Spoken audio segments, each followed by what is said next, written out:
Ang ikapitong istasyon, si Simon Serenio mitabang kang Hesus pagpasan sa krus. Nagasimba og nagadayeg kami kanimo o Kristo.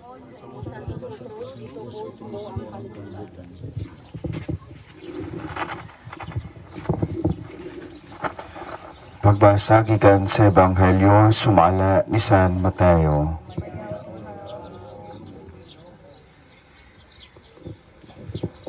Sa dalan, nakakita silang tao gikan sa Cirene, si Simon nagipugos pagpasan sa krus ni Jesus. Ang Ebanghelyo sa Ginoo.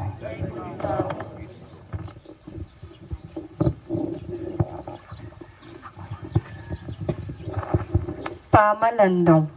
Usa sa atong mga kustumbre mao ang bayanihan. Usa kini sa mga maayo natong kinaiya.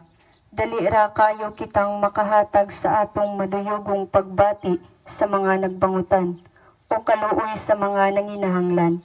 Gibuhat nato kini kay kita mahigugmaon man. Gitugyan ni Kristo ang iyang kaugalingon alang kanato tungod kay kita iyang gihigugma. Ang bayanihan o pagtinabangay kung atong padayunon usa ka maanindot nga pagsanong sa gugma ni Kristo. Pag-ampo. Ginoo, sa dihang ikaw naluya, dili mo na madaog ang krus nga imong gipasan. Ang dalan padulong sa Kalbaryo layo pa.